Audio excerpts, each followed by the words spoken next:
Holy shike, let's talk about pigs. Here's your host of the Pork Podcast, Jennifer Shike. There's just something about the story behind the story. And as a storyteller, I'm always searching for ways to give readers just a little bit more. And that's what the Pork Podcast is all about, bringing you stories of the people and the progress of the pork industry. I'm Jennifer Shike. Let's go find just a little bit more. Well, I'm excited to introduce you to one of my favorite people in the world, my daughter, Olivia. The reason I'm bringing her on the show is not just because I'm a proud mom, but of course I can't deny that I am. But I think she has a great story to share about how showing livestock has really been instrumental in shaping her into who she is today and opening up doors to opportunities that have really helped her grow as a person. And also, my family is such a big part of what I do. They're my inspiration for my columns, my idea generators, and they're the best listeners as I talk out stories. So thanks so much for joining me today, Olivia. It's great to finally get to have you on the podcast. Thank you. I can't wait to talk. Well, and we know how I am about pictures. So I have to admit that this was a creative way for me, to get your first day of school photo and spend some extra time with you while you're here at college. So before we get started here, I'm snapping a picture. Gonna do this. Okay. This is more challenging than I thought. Excellent. Okay. Thanks for letting me check that off my list. Well, you know what? To bring you on at this time, because as we close out the month of August, I've been thinking a lot about the summer that we've had as a family showing livestock. There were so many great memories, and everyone, of course, was thrilled to have you home from college. But, as you look back, what stood out to you as one of the best parts of the summer? I'm sure it was kind of a different summer for you than years past, coming back from college and kind of readjusting to life at home. So what stood out to you this summer? I think probably the fact that the adjustment was so easy. As soon as I came home, it was like I had never left.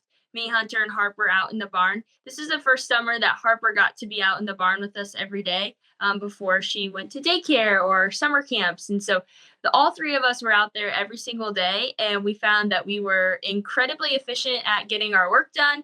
That just meant that we were able to kind of have fun with it too. We would take a big family afternoon naps together, tan the pigs in the morning, whatever it was. And so just being able to be with my siblings was so special, just because I knew I had missed a lot in the past year, what was going on with them. And then there was always just the fun part of us showing pigs. I mean, that is our absolute favorite thing we get to do. And so the fact that we'd all get to work on it, whether it was coming back for shows in the spring, it just was so exciting to finally be at home and get to be with them. And it was really kind of the only thing kind of on my plate for the last half of my summer, and that allowed me to really focus in on it in a way that I maybe hadn't in summers before. Mm-hmm. Mm-hmm. Well, let's talk about that. How did you get started in the swine industry and showing livestock? Tell us a little bit about your background. So when I was 6 years old, we moved out to the country and I started showing horses.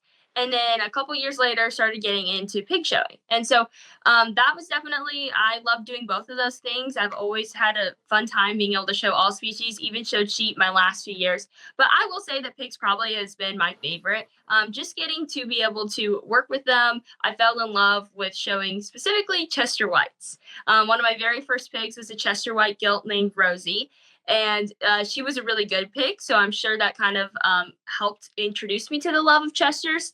But I also kind of love the challenge that they would have. A lot of people will tell you, Chesters, they're grumpy or nobody really likes them. But I would kind of form a special bond with the Chesters. They maybe didn't like the other people in my family, or maybe other siblings didn't have as much patience for them. And so that was kind of my special thing. I got to show Chesters every single year of showing, all the way up to this past year where I got to show pretty much only Chesters. And so that's definitely been a big part of the fun for me, but also with showing, our family, we would go to jackpot shows, we would show at our county fair and state fair, but we also really prioritize going to the national shows, which is an opportunity that my siblings and I are so grateful for, because at the national shows, it's just a different experience. The shows are more spread out. You only show maybe 3 or 4 times over the span of a week. But then in the rest of that time, you get to spend time with your family, spend time with friends. We'd have friends that we'd see only at these pig shows that are from out of state, and it would just be the best week of the year getting to catch up with them. And then also the contest. So that was probably my siblings and I, it's kind of our favorite thing. It is kind of our Shike thing. We like to compete to try to win a belt buckle and sweepstakes. So that would mean we do the showmanship, we would show our pig in the show, we take a skill-a-thon test, we do the judging contest, and in some cases there'd be a speech contest. And so Hunter Harper and I would study skill-a-thon on the drive down to pig shows, or we would be working on speeches in the weeks before a show. And that was always, maybe not the most fun thing in the moment practicing for it, but when we got to go out and compete in those contests and have some belt buckles to show for it, it was a pretty fun opportunity. Maybe not the most fun thing to do in the moment. I think that's a true statement, particularly maybe for your brother. Yeah, I I seem to think enjoy so. the study sessions the least. Yeah. But it's part of it. It's such a competitive environment. And I think that's what also you guys really liked about it, was that competition. We've had so many great memories showing pigs. Do you have a favorite? What's one of your favorite memories showing? Well, I've been trying to think about this, but I think I can't beat you can almost see it up above me in this picture, but I don't think I can beat that moment when I won the Illinois State Fair with my Chester Barrow. I said I've always loved the Chester White breed, and when I was just starting showing at the state fair, like my goal was just to get to the Coliseum. I mean, that is the ultimate goal for any showman, was just to be able to get to go on that trailer ride, show your pig on the dirt, which I'll admit showing a white pig on the dirt was always an entertaining experience. But in 2024, I got to go out there with the champion Chester Barrow, and I was just honestly I was really proud of him. I thought he was an incredible Chester Barrow, but I was never expecting anything like winning the state fair. And so to be able to have that moment and then be able to get to have the week afterwards that comes along with it, I think is what made it so special. So at our state fair, you'll stay another week in the Hall of Champions. And it's just an opportunity. It's kind of closer to where the fair goers are. And so they'll be able to walk through it a lot easier. It stays a little bit cleaner. It's just an awesome opportunity for the average person to be able to get to experience livestock. And so I would get to sit with my pig Billy, and little kids would come up and I'd let them rub his belly. He loved it. And then I just get to answer their questions. And so that was always a rewarding part of the process, because I knew that Billy and I were helping to educate people about agriculture. Yeah, and that picture is definitely a special one for our family. I have to laugh because we all, I know you guys can't see it, so just to explain it, we all have, like, Olivia's mouth is just like, oh, like surprise and shock, and we all are doing that, every one of us in our family that you can see in that photo. But part of why I have such a big response, I was incredibly happy, but your brother spilled a bucket of ice water down my back at that same exact moment. So that photo is going to be an iconic memory for our family for a long time. So great memories. And it's true, you've had a lot of success in the show ring, but the reality is that it hasn't always been easy, and you've certainly had your share of disappointments and struggles. What do you think has been one of the hardest obstacles that you've had to overcome showing pigs? Kind of keeping your love for it, even when you're not having the kind of success that you wanted. So I think that this is something that I've just kind of, being a success driven kind of person and always setting those goals. Once you achieve something, you just want to do the next best thing. So at first, when we started showing, it was try to win your class. And then we wanted to win a breed at a jackpot show. And then we wanted to get in the top 5 at a jackpot, then do stuff at national shows. The goals and the stakes keep getting higher. And so when you're towards the end of your show career, the little things like getting second in class, it was just, it didn't really seem to excite me. And so this year I think kind of a challenge was, all right, like, hey, the reason I do this is not just because I'm, of course we're chasing those banners, right? But that's not the only reason to do this. There's value in that. I still need to show up to the barn the same way, right? I need to put in the same amount of effort on the possible future grand champion barrow as I did to my barrow that only ever got third in class. And so I think that's something that is a kind of a hard pill to swallow, but I think it's something that's good for kids in the livestock industry. Is, some of us are fortunate enough to be able to get to have that success, but everybody knows what it's like to have a good one that didn't get it done, or to just have a set of animals that may not come together as well, just may not be as quality. But then how can you still represent yourself the best and get those pigs looking the best that they can too. Yeah, I think that's a really valuable life lesson as well. You've also been fortunate, I think, to have a lot of great mentors in your life. And that's one of the things that I love as a mom, is that you just get to watch these people invest in your lives and help you guys be better. Can you share some examples of how a mentor has helped you find your path or has helped you in the industry? Mm. I have so many people to be grateful for that have mentored me in the industry, and the list could honestly go on and on. But I think, just when I first think about it, a couple people that were really instrumental in just us getting involved would be Kyle Canal and Brandon Yanis. The two of them were taking little Hunter and Olivia around to pig shows. They'd help us kind of get stuff figured out. We've been showing Canal and Yanis show pigs every year since we got started. Those two have just been always there for every step. So whether it was teaching us how to show, making sure Hunter wasn't running off and getting in trouble, or even, now it's really awesome because they both have families of their own, and we're able to kind of extend it back and try to be mentors for their kids too. And so I think that's kind of a cool full circle relationship. I'd say some others, people that I've always just looked up to in the industry. One that comes to mind would be Maddie Fugate. She would start showing, and I wanted to do everything she did. So she did speech contests. I wanted to do speech contests. She had success in showmanship. I wanted to get better at showmanship. So whatever she was putting her mind to in achieving, I wanted to kind of set those same goals later. But she also took me under her wing, like she would help me at shows.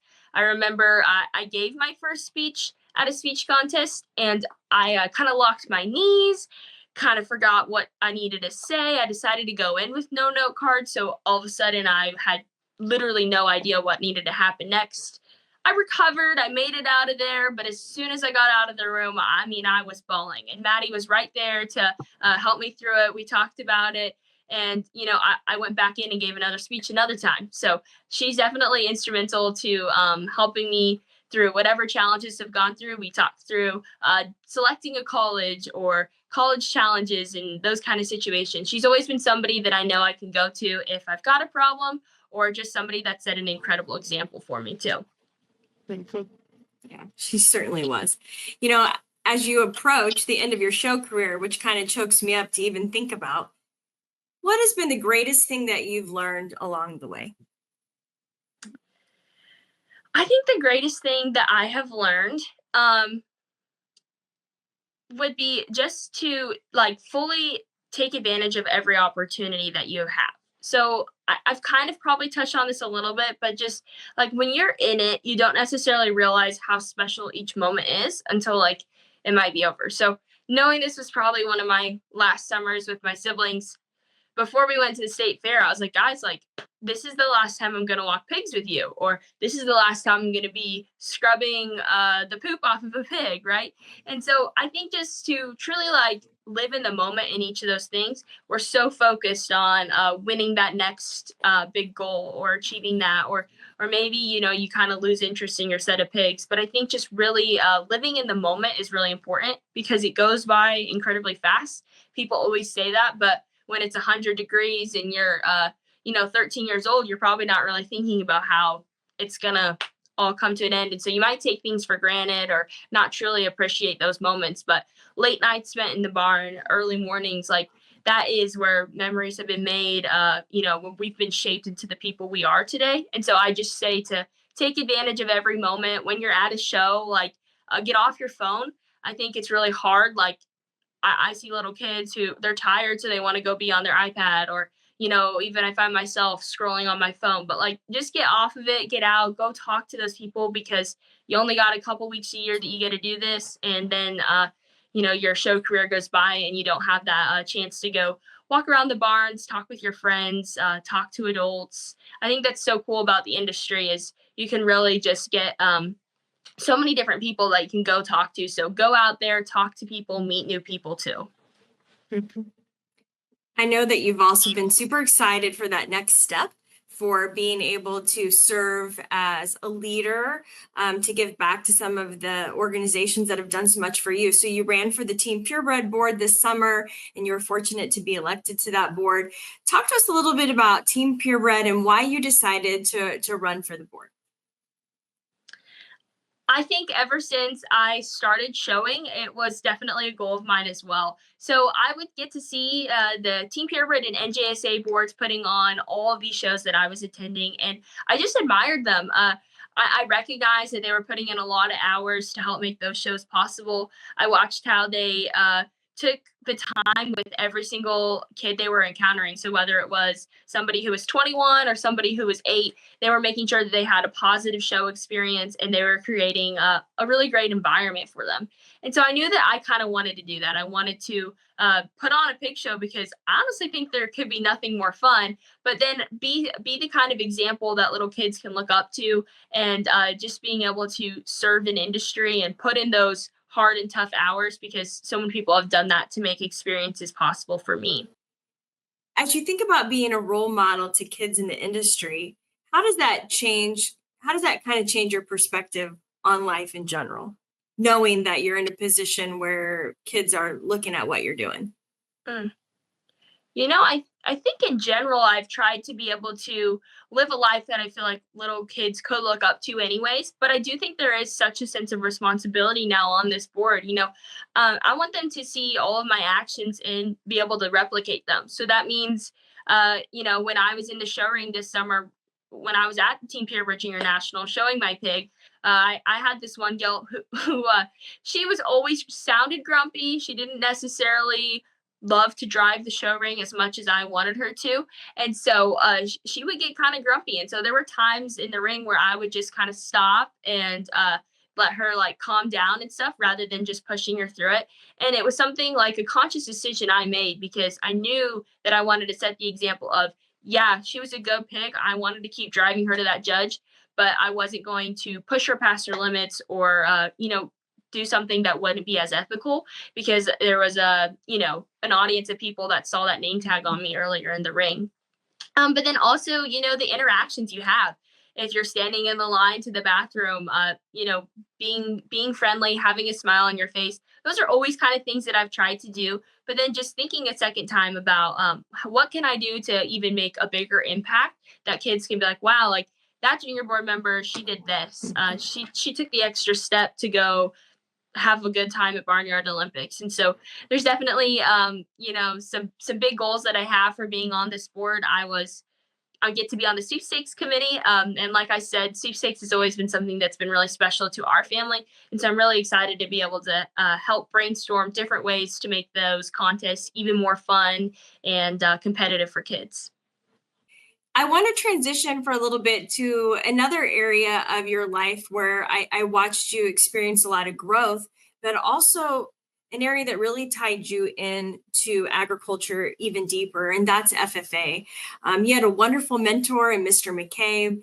And again, you talk about Maddie. Maddie Fugate opened your eyes as well to the agri-science fair and kind of some of the opportunities there. There were several great kids from the state of Illinois who've been involved in that agri-science fair, and it's been fun to see that be a place for you to grow as a person as well. So tell us about your experience in agri-science a little bit.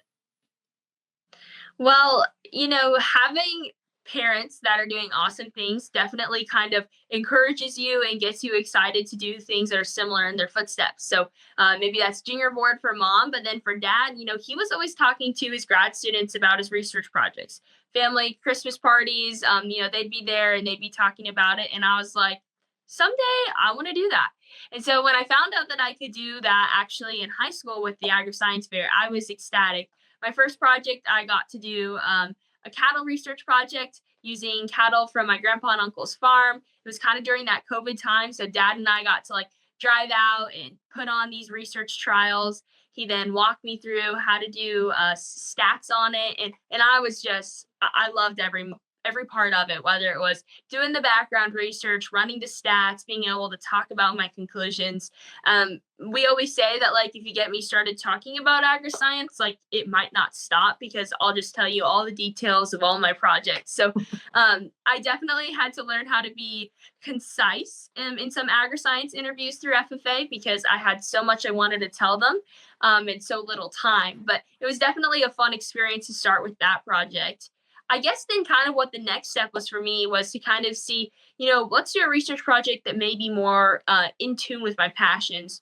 I've always known that I wanted to have a career in the ag industry, but truly finding like where I feel I fit in, I definitely owe a lot of it to FFA. My second project was a study of Generation Z meat preferences. So I wanted to kind of learn about my generation and what was going through their mind when they're at the grocery store, when they're at a restaurant making a meat selection. Because I know that the purchases that a consumer makes has such a direct impact on the livestock industry as a whole. And so if we can better understand what the consumer wants, whether that means we're marketing a product to them or we're just changing how we raise a product, we need to make sure that we can continue to provide protein that consumers can have for generations to come. And I think that there's a lot of stereotypes surrounding Generation Z. And so I was honestly really curious. Is this true? Is this what people actually feel like? Can I prove that a stereotype isn't correct? And so there was just a lot going through my mind coming up with this project. I created a survey, and then I was able to adapt some research from previous people who've studied other generations to try to create one for Generation Z. So I studied 11 food values from the Luskin-Bergeman food value scale. It's been used in a lot of different surveys just to kind of understand, what values are important to you about your food. So things such as price, the appearance, the taste of it. Is it nutritional? Is it environmentally friendly? Was it raised humanely? And so different food values, they were asked, on a scale of importance to them. And then also I talked about food labels. So I used 7 food labels that Brenna Ellison used in a research project, Dr. Brenna Ellison.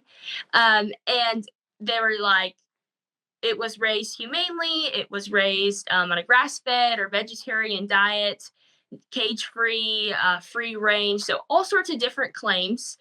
And then I just was trying to see what was important to them. And so the results, it was honestly just an information collection. I wasn't really trying to have a hypothesis here because Gen Z had never truly been studied. But I did find some pretty interesting things. And the most significant result was that products being humanely raised are very important to Generation Z. And I think that makes a lot of sense. As somebody who is a producer, I absolutely want consumers to know that our products are raised humanely, that when I have my pigs on my farm, I am doing everything I can to raise them the most ethically and humanely way possible.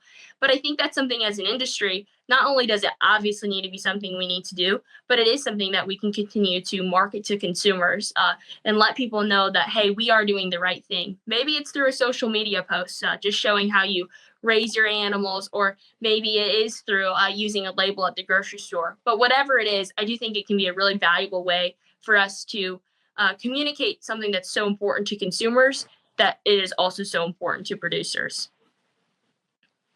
Yeah. Oh, that was really incredible. And I think such a neat thing because you were able to have a window into an age group that not everybody could reach. Tell us a little bit about why did that make your study a little unique? So when I did my project, Gen Z was ages 10 to 25. And you can't survey under the age of 18 through like a big national kind of a survey.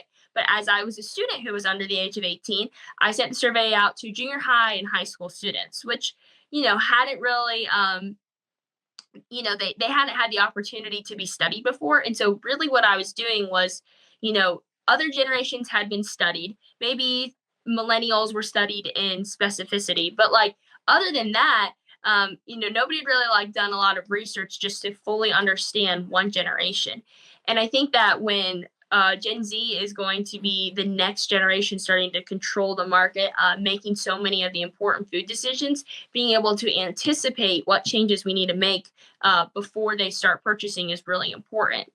And so, kind of on that age discussion, I'm actually going to be doing a second trial of my study, adapt a few questions now that I've just kind of been able to go through it and understand how people respond and how people can best understand questions. But I'm going to be redoing it, and this time with a focus of high school, college age students. And so, by doing this, we'll be being able to tap into college kids who are actually going to the grocery store and buying some stuff now. And then hopefully I can even do a trial where I'm extending it to a young adult population. Now that Gen Z's, even gotten 2-3 years older since when I last did this project, I want to repeat it. I want to be able to get the survey in the hands of people from not just in Illinois, but kind of expand it and see how maybe geographical location might impact things too. So I get really excited thinking about where this survey is going to go. And I in an honors class at Blackhawk where I get to develop this project and then work on it this semester through a part of the course. So I'm pretty excited for that opportunity. Your third project was kind of taking it an even different way of research too. So tell us just a little bit about what that project was like. Yes. So when the time came for my third project, I had a lot of different ideas, but I really loved doing the social science kind of survey approach to the research. And knowing that I want to be in an agricultural career in this industry, I was trying to figure out, what kind of things do I need to do? So then I said, well, why don't I do a survey about that? So I studied leadership capacity in adults within careers in the ag industry. And so I made my survey very specific to just adults who have careers in ag. I guess a cool thing about both of my surveys is that I had over 1,000 responses for each, which does help create more validity to the results you find. So that was a fun thing too. But with this project, I was just trying to see which kind of experiences. So I did a lot of background research to come up with a list of different experiences or situations that have been shown to kind of be correlated with greater leadership capacity. And so they would answer if they had done these things in their youth or maybe even in their career right now. And then I would measure their leadership capacity using the Ready, Willing, and Able Leader Scale. And so this was one that had been used in other research to kind of draw correlations with leadership capacity. And so then, I was just trying to figure out essentially what's my 5-step plan to being a good leader in agriculture industry. And so, I think that that's not exactly what we can take away from my results, but I did see some really strong correlations. And the two strongest correlations were being able to identify a mentor and then being able to mentor someone else, being highly correlated with greater leadership capacity. And, when I really sat down and thought about it, it made so much sense. The people that I've learned the most from or who maybe I feel have added the most to my life as a leader was the mentors in my life. But then when I've had the opportunity through FFA, through 4-H, even, now through this Team Purebred board, when I've had the opportunity to mentor other people, I feel like that's given me an even greater sense of leadership ability. And so, what can we take away from that is that we have to create more opportunities within ag for kids to be able to have those mentoring relationships. So maybe we are creating more formal mentoring opportunities in your FFA chapters, or maybe we're creating conferences where you can kind of be matched up with a big sister, little sister, big brother, little brother kind of a situation. But I think it just shows how invaluable being able to have those mentoring relationships are. And when they have such a big role in potentially shaping future leaders in the ag industry, I think it's something that we can take a second to work on. We will be right back after this message from our sponsor. At United Animal Health, we all share a love for animals. We have devoted our lives to agriculture and to the well-being and productivity of animals. With our guiding principle to always have the best answer, we listen to the animal and let the animal tell us what works and what doesn't. We know that if the animal is healthy and productive, so is the producer, the consumer, and our communities. Learn more at unitedanh.com. One of my favorite parts of doing these episodes is I always like to talk to people who know you well and kind of just get a little bit of background on you. So admittedly, this is maybe a little weird since you're my kid. So I'm kind of, I thought, well, I know a lot about you. And yet I don't experience what a mentor experiences with you, right? And to your point, having those people in your life is so pivotal. And, we've already talked about the Fugates, but the Fugate family as a whole, I mean, they've all been very helpful to you. Eric said, Olivia has an assassin's attitude to compete and win at the highest level and usually succeeds, but she also has the innate ability to be a cheerleader and celebrate the success of her teammates when they have success.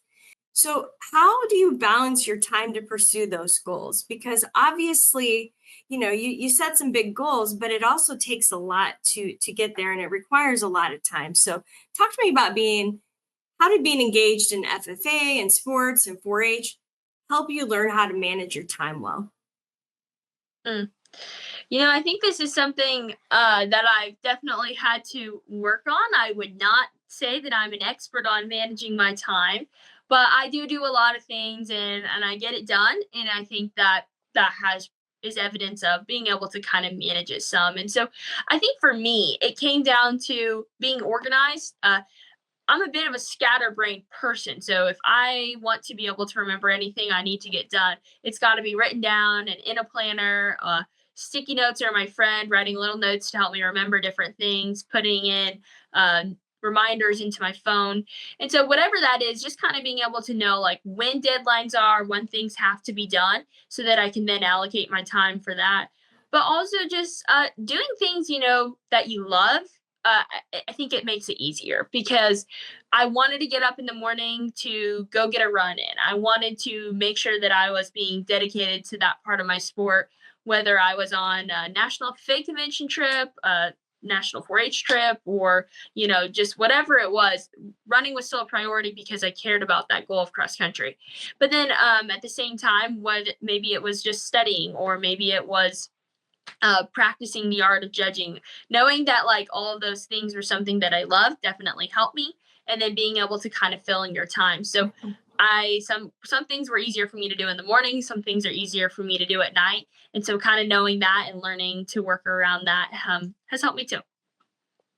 I also appreciated that he said that you're a cheerleader. And I do. Some of my favorite memories of you are like, I always knew where you were on the cross country course because you would be screeching loudly at your friends as they ran in different races. And, I love watching you and some of your friends. We had Hannah Miller on the podcast before, and you and Hannah, you guys compete all the time. You're just always battling each other, but there is nobody that's more proud of you than Hannah, and there's no one more proud of Hannah than you.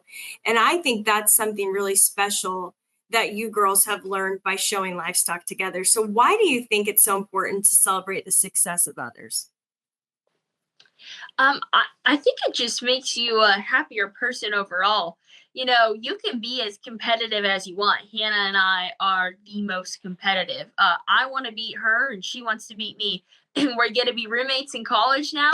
And so that's something that like we keep bringing up to like other people when we're like, oh yeah, like we've been best friends forever. And then it's like, you see some stool in our house and it's decorated with Team Purebred or NJSA letters, and then it's like, oh yeah, I remember when you beat me there, and it's who really cares at this point, but it's still something that's kind of a funny part for us.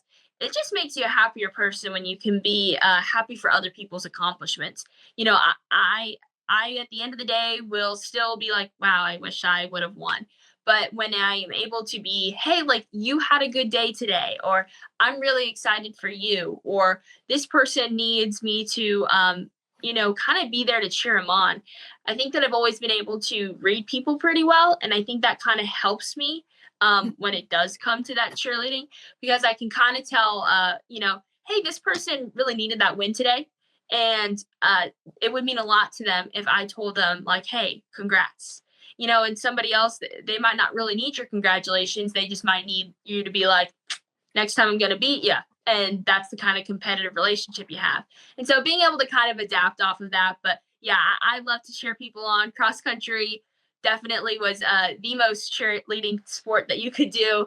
The whole team, my whole team, we like to just go out there. And so if you were in the varsity race, you went out and cheered on the open. And if you were in the open race, you'd go walk around and cheer on the varsity. And that meant screaming at the top of your lungs, kind of helping them to go through. My goal was that they'd always be able to recognize my voice, and that's something I said could help them get through it. And even, this summer, my sister's been starting her cross country journey.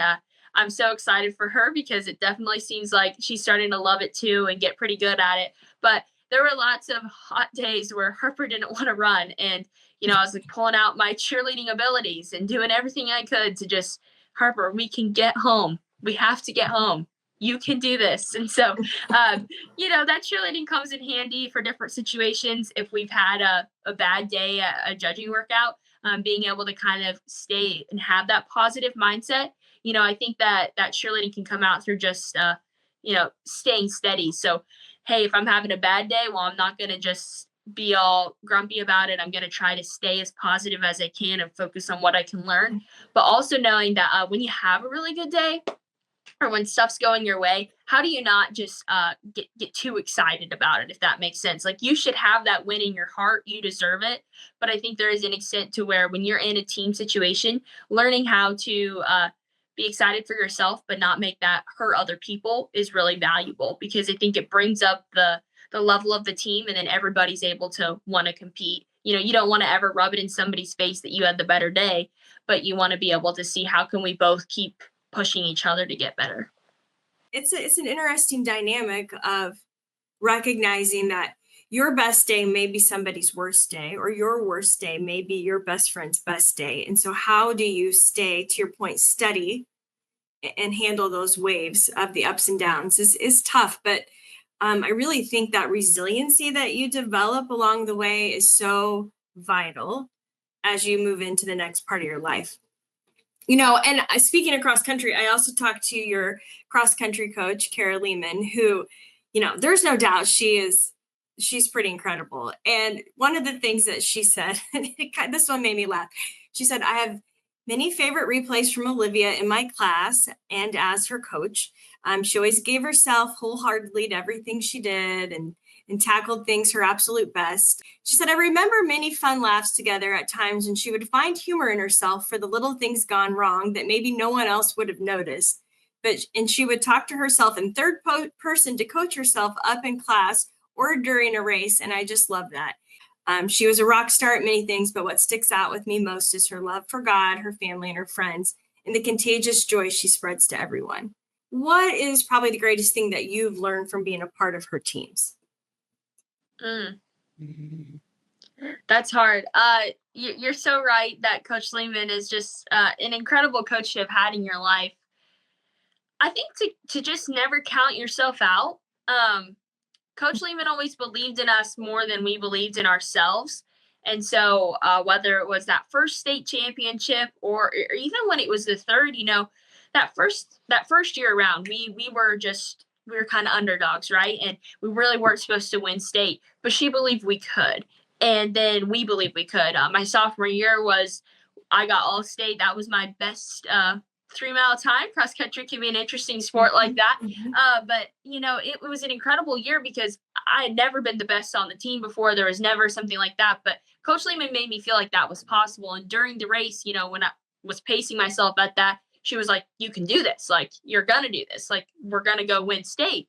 And, I think that was really valuable. But even, our third year, you've had that pressure. You've won state the past 2 years. You were on those team the past 2 years. Like, how do you feel going into that race and still believing that you could go and achieve that, that you could go through those hard things?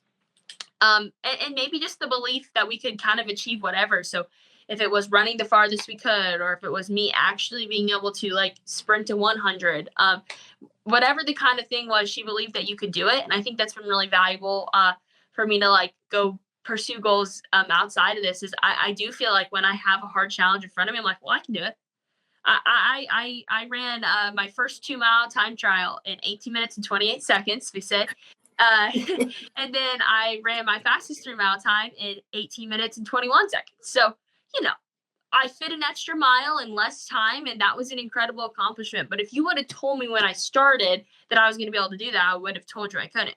But Coach Kyle and Coach Lehman told me, if you just show up and you put in the work and you put in the miles, like, it does pay off. It may not have always paid off at each immediate race. It didn't pay off in certain things. I had bad races. I had bad workouts. I was 7th, 8th on the team. And then, there was always those downs, but they made me think that if I just put it in, repeat it over time, I was going to be able to have the success I want, or run a pace that, like maybe senior year, I didn't ever have the most crazy performance, but I was still running races with the strength that I was really proud of. Mm-hmm. Yeah. And I think in all the things that you've done and spent a lot of time in, whether it was running or showing or, judging, all those things are filled with highs and lows, aren't they? There's the good moments, there's the low moments. You can't just constantly perform at peak level all the time, but that's life. Like, I think that's what I've loved so much about having you be involved in that, is you've learned how to weather the storms and how to keep rolling. And I think that's so important. And I love that she brought up how you find humor in yourself a lot, because you do. It's one of your gifts, I think. So how does humor help you? Yeah, definitely one of my favorite things. And it's probably not always something that you get like in your first impression from me. You just would expect me to be like a funny person. But I like how Coach kind of said, like, it was in like when things would go wrong for me, that's usually when I get more humorous. So I don't even know what examples of it are, but I just think that for me, like, being able to kind of be like, all right, it's not that deep. It's actually kind of funny that this happened. We'll be honest, getting on for this podcast, computer wouldn't turn on, then internet wasn't working. We're filming this from the phone. Like, honestly, it didn't go well. I didn't think it was that funny now, but it is a little bit funny at the moment. And so I think just being able to kind of like have that outlook, and it all is about going back to just how can I stay steady and how can I be positive? If things aren't going my way, how can I see kind of the humor in that situation, or how can I see the humor? I feel like when I've had like dramatic situations and stuff too, where there was team drama or school drama, just being like, honestly, this is kind of funny that we're even talking about this. Or how can I be like, hey, this thing about myself, like, I'm always running late. How can we make jokes out of it? So whatever it is, I think the humor just is all a part of the balancing and keeping a positive outlook on life. It's just more enjoyable when I can be in that way. I mean, I'm the most serious and competitive person, but at the end of the day, like, I know, and I think through my faith, I know that that's not all that matters. And I think that's what allows me to be able to have that joy, have that cheerleading, the humor, whatever it is. I think that's kind of what allows me to do that, because I know that, us having a positive experience through this not so great day is going to matter so much more than dropping some points on a class. Mm-hmm. Well, yeah, you allude to where your joy comes from. And I do think that's a word that, you do just radiate a lot of joy, because I think you feel joy, you experience joy. Where do you think your joy comes from? 100% Jesus, and just knowing that, like, whatever's going on, like, there is a purpose for it. And I think that's really like helpful, is like, when things aren't going my way, I have this trust that it's all a part of a bigger picture, or that, maybe it's just being able to read from so many examples in the Bible where, like, for I know, like, that through this suffering that there is going to be something, or how lucky I am to have this suffering, because that means it's for Jesus.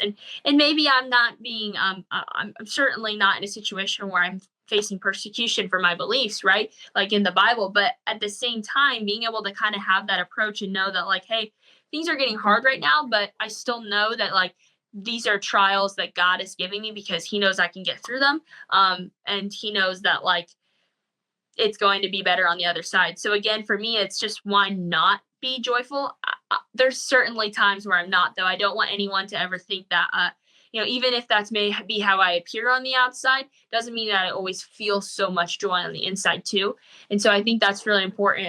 That for me, it's kind of like a goal of what I want to work toward. I want to figure out how can I find the joy in today? How can it be like, wow, I really love the things that I get to do, and that's why I'm happy right now. Mm-hmm.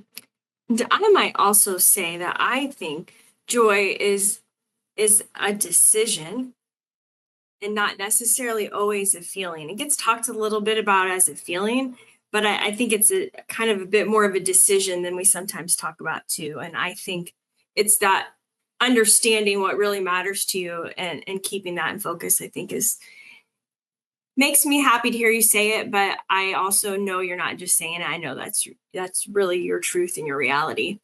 I'm super excited about what you have ahead. I mean, there's a lot of fun things, while there's a part of the mom in me that's sad that maybe chapters are coming to an end. It was hard when you ran your last cross country race was tough for me. I don't even want to think about like not having you home next summer, but I'm also at the same time super excited about where you're going next. So let's talk about I guess as you look forward, what's ahead for you. Talk to us a little bit about what's next for you. And you're in your sophomore year at Blackhawk, and where are you going from there? Yes, sophomore year at Blackhawk. I'm on the livestock judging team, so that's a big goal of mine this year is just to be able to go to contests and compete there throughout it. I'm currently getting an associate in arts at Blackhawk, but then after this, I'll be transferring to a university to be determined. That's kind of another big step that's coming up is I've got to start going on that college decision process. But at the next level, I'm planning to major in agriculture economics with a concentration in policy. My goal is to be able to be actively in this industry, advocating for its future, promoting different policies that are going to help make that possible. So what does that exact career and the next steps totally look like? I think that's still unwritten, and I think that's okay. I'm excited to be able to try to focus on getting some internships in the next summers to be able to help me hone in on what it is that I really want to do. But being an agricultural politician or being able to just fight for and discuss things with those politicians that I think need to happen in the industry, I really want to be actively working to make changes that will help benefit a better future in our industry. I think it's so important. Agriculture, it runs our world. And especially from being able to grow up in the swine industries, but just knowing that I have so much of a greater appreciation for what goes on behind the scenes and what kind of support is needed. And so I want to be able to kind of help use this knowledge and skills that I've gained through this to fight for them to be able to stick around. And so I might go to law school, graduate school, or just straight out into a job after senior college. But the plan will be to judge livestock there as well. I'm hoping to be able to get to judge shows, maybe hopefully alongside my parents one day. Big bucket list item. I've got one more question for you, and I know that we're running a little long on time, but I know you've thought a lot about this, and I would just love kind of what your thoughts might be. What do you think, as you move forward? Love I'm so happy that you're going to stay in agriculture, and I am grateful that the pork industry has helped you develop experiences in a way that make you want to come back because your passion was really fueled through this industry. But what do you think is the biggest challenge facing your generation? And maybe what I'd also like to ask is, what can we as an industry do to come alongside you and help you? When I get this question, the first thing that comes to my mind is the disconnect that we have.